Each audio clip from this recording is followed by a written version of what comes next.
Seguimos pensando, analizando, comparando y digiriendo la actualidad. Quique Mujica está de vuelta en Cuatro Cabezas, en 13C Radio. Un libro para el que lee. En Cuatro Cabezas abrimos nuestro club de lectura con Matías Claro. Matías Claro, ¿qué tal? ¿Cómo está usted? Muy bien. Qué bueno. ¿Cuándo es el día del libro? 23 de abril. Ya, vamos a tener que hacer un videito, ¿no? Vamos a hacer unos videitos. De hecho, ando con el teléfono acá para grabarlo. Ya, a todos. perfecto. A todos. El libro preferido de tu vida. El libro preferido, el que más te gustó, el que más te emocionó. Da lo mismo. Solo uno. Sí, uno. Y 25, 30 segundos vamos a hacer un compilado y lo vamos a subir a redes sociales. Oye, yo que me encanta hacer estas cosas, sé que voy a poner después voy a hacer el WhatsApp para que me empiece a la gente comunicarse, porque sería choro, por ejemplo, preguntar ahora cuál es el libro preferido de tu vida a la audiencia y que la audiencia escriba. Bueno, Twitter, Instagram. Sí, pero lo hago con mi WhatsApp. La Carla va a subir un post de mi hermoso rostro. Claro. Con los libros que vamos a recomendar ahora. Nos pueden comentar ahí, por ejemplo. ¿Qué teníamos que hacer? O sea, decir cuál es mi número para que me llamen. Y la tarjeta de crédito. 9895-6834. Ese es mi teléfono. 9895-6834. Y les pregunto al tiro, ¿qué libro es el preferido de su vida? Está como Felipe Abello cuando en el Festival de Viña dio su WhatsApp. Su WhatsApp. Pero ese es mi WhatsApp. Entonces quiero... Mira, en otra radio amiga escuché, pidieron las historias de amor de su vida. Y me quedé pegado con una historia de un tipo que conoció a una niña, como que le gustó, y la fue a dejar a su casa, y después volvió y le abre la puerta al papá y le dice no, o la mamá, no sé, le dice, no, la Juanita se fue a vivir a Parral. Y el fulano cuenta que se fue en bicicleta a Parral, desde Santiago, a verla. Y nunca pasó nada, pero se encontraron allá. Entonces ella le dice, cuando sabe, la mamá le había dado en Santiago la dirección de Parral, llega a Parral, dice que duerme como en la calle, con la misma historia, y la va a ver y la niña le dice, ¿qué está diciendo? No, andaba por acá, porque me da vergüenza decirle que iba a Parral, bueno, en bicicleta, era muy mamón. Entonces, claro, y dice que son amigos, se ven cada 10 años con... si es mentira, está muy buena la historia, da lo mismo. Pero la contó, entonces me encantaría ahora que cuenten historias con libros. Historias con libros, claro. Sí. 9895-6834. Vínculos emocionales no me con digan libro. Perkins de Craig, porque ya me lo dicen harto en redes sociales. Así que no, es para cosas buena onda. Para cosas buena onda. Sí. Oye, bueno, a propósito de libros, te traigo 3 recomendaciones. El primero es un libro que se llama El camino de la no violencia, aforismos, que es de Gandhi.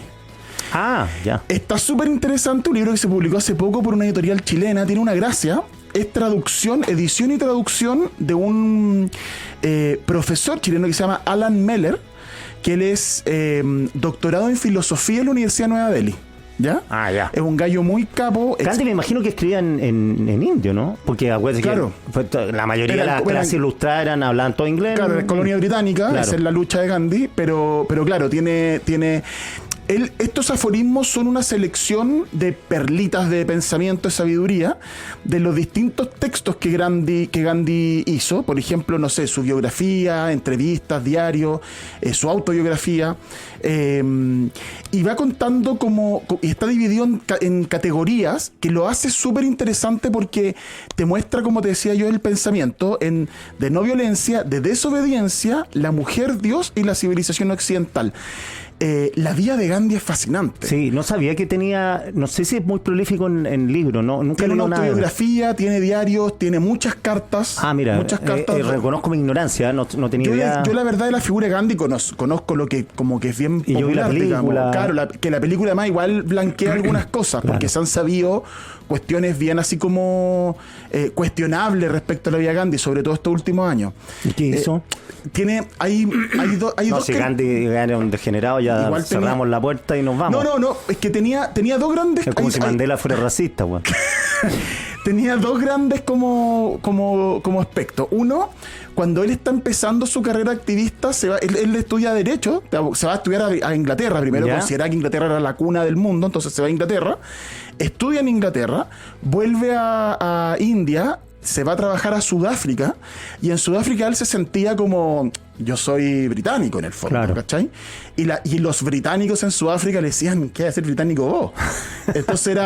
Y él en Sudáfrica tuvo una actitud un tanto racista con los africanos, con los negros, ¿cachai? Y en el fondo ahí hay escritos y hay cosas como que, ¿qué te creéis, cachai? Pero se da cuenta que en realidad los británicos los trataban con la punta del pie a todos. Entonces él ahí cacha, está mal pelado el chancho, dijo. Soberbia de imperio. Claro, pues entonces dijo, ya. Entonces esa fue como la primera cosa. Y la segunda cosa es que Gandhi tenía una relación con el sexo bien especial. ¿Ya? A los 13 años lo casan. Sí, con una mujer de su misma casta, con la que tuvo 4 hijos. Recordemos que en India son todas castas, una sociedad más clasista, súper esquematizada, y donde además los matrimonios por pactados son comunes. Claro. Y a él lo casan a los 13 años. Y hay una cuestión familiar súper importante, que cuando los padres están enfermos, los hijos son súper cercanos y cuidadosos, y su padre estaba enfermo y él lo estaba cuidando, llevaba, no sé, muchos días seguidos sin abandonarlo al lado de su padre, qué sé yo, y en algún momento le dicen, ya, yo te hago el relevo, ándate a descansar un rato, se va a la casa, y él estaba teniendo sexo con su esposa y le avisan que su padre muere. Y el tipo quedó un poquito traumado con eso y asume un celibato. ¿Sí? Y parte de sus principios de su no violencia y su desobediencia civil tenía que ver con esta cuestión de como el resistir los impulsos, el controlar, el disminuir las necesidades, ¿cachai? Tiene una cuestión bien así como ascética, ¿cachai? No tenía idea. Y él se da cuenta, y pasó 36 años célibe, desde los 30, ya tenía 4 hijos igual, pero desde los 30 hasta los y tanto, hasta que se muere, que lo asesinan. Y hubo una polémica que que de hecho algunos seguidores muy cercanos se peleó con ellos por esto, donde él, para poner a prueba su principio de celibato, dormía con mujeres, algunas mucho más jóvenes que él, la sobrina de un amigo, cosas así. Y puro Miranda. Familia y se supone, él decía, que le escribían cartas que no pasaba nada. ¿Y las niñas qué decían? No hubo acusaciones, al menos, no se supo. Hasta ahora.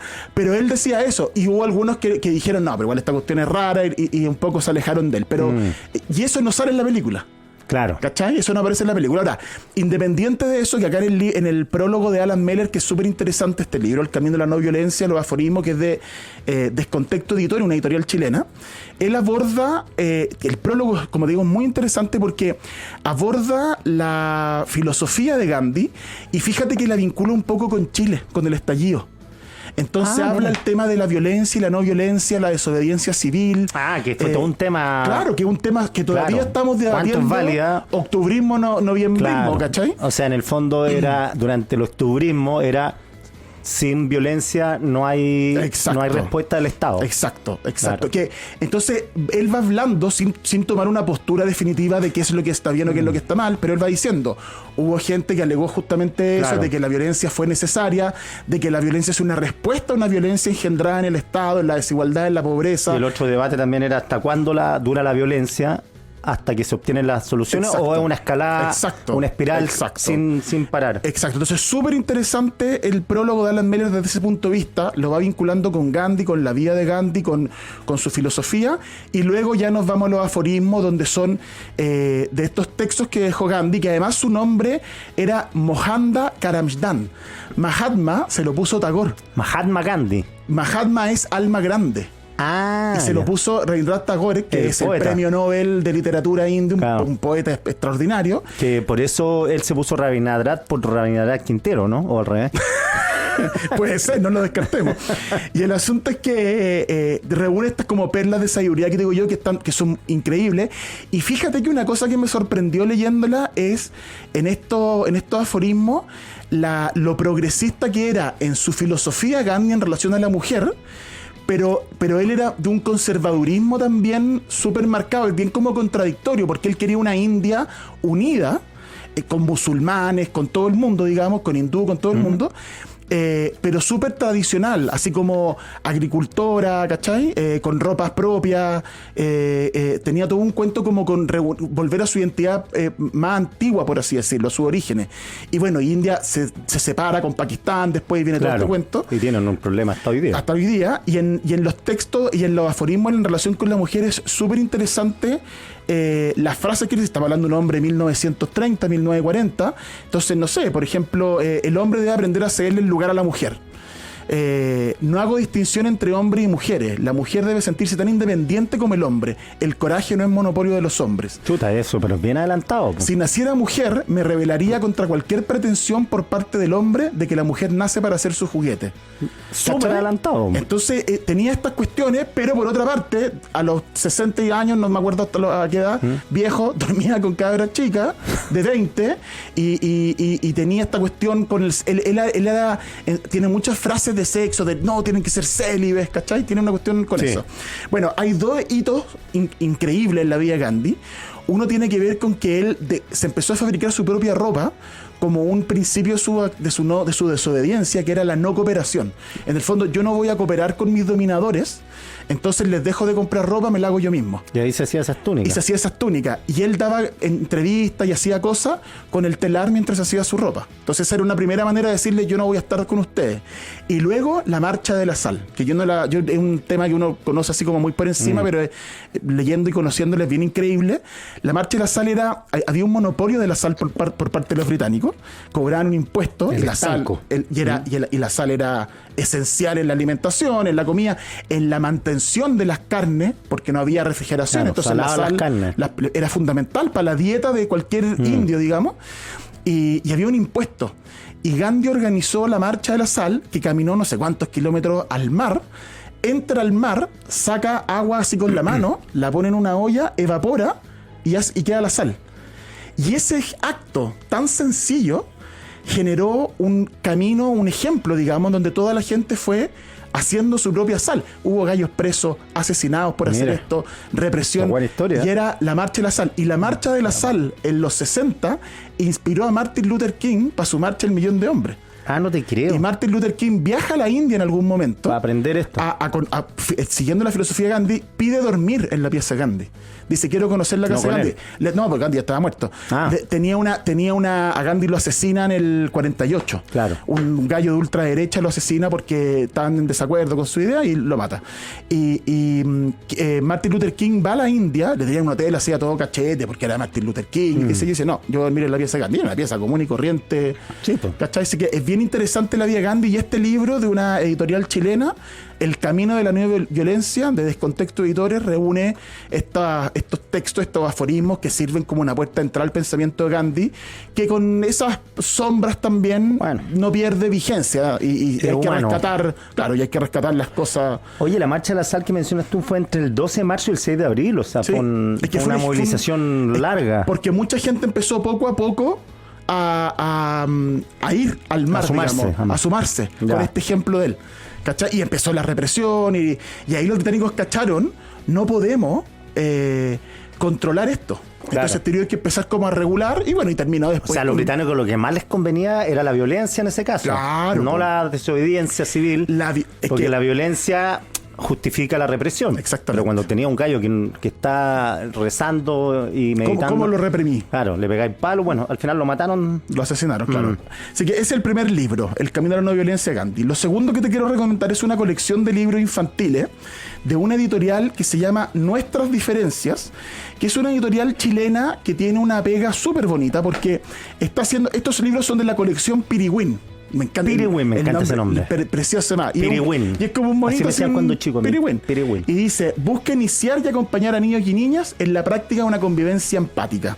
El piriwin, ese bicho que está en el agua. Sí, pues el embrión del pez. Que había unos que eran... la rana, no sé. Que habían unos que eran artificiales, ¿te acordáis? Que uno los tiraba... Los Sea Monsters, po. Los Sea Monkey. Los Sea Monkey. Sí. Que eran unos bichos asquerosos, sí. Asqueroso. Bueno, decían que si uno los tiraba al water te iban a proliferar por tu casa y te iban a comer, onda Stranger Things. Como un cocodrilo así de Nueva York, así los cocodrilos en el alcantarillado. Ya, el Piriwin. Bueno, y esta es una colección de libros que aborda distintas maneras de empatía en el caso de los niños. Este se llama Así o Asá. Y es precioso porque es la historia de dos pueblos, los azules y los rojos, que los azules son como más organizados, todo más como esquematizado, los rojos son un poco más caóticos, pero ambos viven y conviven hasta que hay un pequeño conflicto, uno se pasa de pintar la pared para el otro lado, y desordena la cosa y empieza una pelea, qué sé yo, y terminan en el fondo, los así comenzaron a ver las cosas asá. Y los asá vieron con asombro el mundo de así. Ya, o sea, tolerancia. Tolerancia, ¿cachai? Y termina un mundo mucho más coloriento, mezclado, ¿cachai? Otro que se llama Más Allá, que este es súper bonito y más bien emotivo porque es una niña que se le muere la abuela y tiene en el fondo las dudas de dónde está mi abuela. Y conversa con amigos que cada uno tiene distintas formas de entender la muerte. Entonces, un amigo que, el primer amigo es un niño que es como más pueblo originario, entonces le habla de la naturaleza, la conexión con los animales, qué sé yo, y ella dice, es bonito, pero sigo sin ver a mi abuela. Después otra que le dice que su abuela va a estar en un cuerpo diferente, ya. Y que, bonito, o sea, pero tampoco, la diversidad, ¿cachai? Y otra que le dice, no, la meditación, conectarte con el universo. Entonces le muestra como tres filosofías, ¿cachai? Y ella termina encontrando la suya propia y eso. Y el otro en La Casa de mi Corazón, que es un niño en el fondo con su identidad, que a él lo hacían vestirse con una ropa y él quería vestirse con otra y eso lo hacía feliz. Entonces tiene que ver con tolerancia con la identidad, tolerancia con la creencia, con la vida. Un proyecto súper bonito de esta editorial. Y se venden por separado, ¿no es cierto? Se venden por separado, son la misma dupla de autoras, Varignia Montalvetti y Elena Llodrá, que son además parte de nuestras diferencias, que es esta editorial. Súper bonito, así que libros infantiles que valen mucho la pena. Y el último, para despedirme, usted sabe que yo siempre traigo alguno así como especial para recomendar, de repente algo más literario, alguna novela o algún libro de cuento. En este caso le traigo Segundo Idioma, de Juana Inés Casas. ¿Quién es Juana Inés Casas? Juana Inés Casas es una periodista argentina que vive en Chile hace muchos años.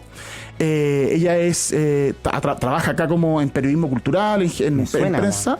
Publicó un libro en el 2011 que se llama El tiempo de los peces, que es un libro de cuentos espectacular. Y ahora acaba de publicar su segundo libro de cuentos, imagínate, 13 años después, que se llama Segundo Idioma. Y son relatos... Muestra para la cámara acá. Acá, Segundo Idioma de Juana Inés Casas. Y son relatos, son 11 cuentos de 10, 12, 15 páginas, que se leen súper rápido, pero bien emotivos, digamos.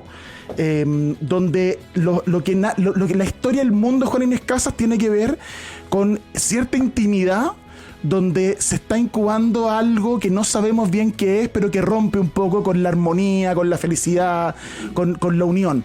El cuento que más me gustó se llama, déjame buscar el nombre que se me... Y son cuentos cortos, porque el libro no es grande. O sea, son 140 páginas y vienen 11 cuentos, entonces cada cuento tiene 11, 12 páginas de promedio.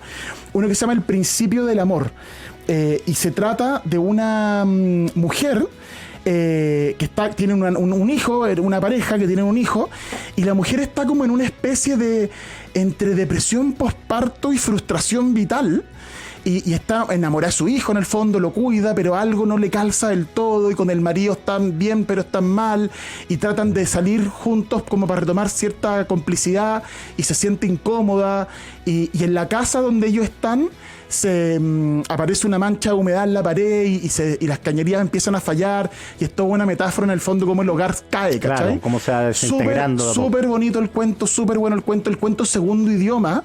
Está escrito, son como personajes además protagonistas que hablan como en plural.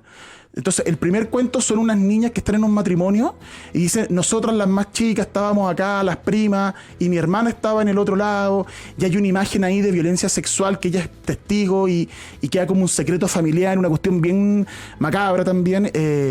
Y el otro cuento, el que te decía, Segundo Idioma, es un relato bien simbólico, bien alegórico, de que el segundo idioma es cómo las mujeres, la protagonista en este caso una mujer, cómo tiene que aprender una nueva lengua en el fondo, que tiene que ver cómo moverse en la calle, cómo aprender a moverse en la calle por el peligro. Entonces ella dice, uno aprende el segundo idioma de un auto que frena, que va lento al lado tuyo en la calle de noche. Segundo idioma. Claro, pues entonces tú vas caminando en la noche después de una fiesta y hay un auto que pasa lento sin detenerse, claro, es peligro. Peligro. Entonces eso es un segundo idioma, ¿cachai?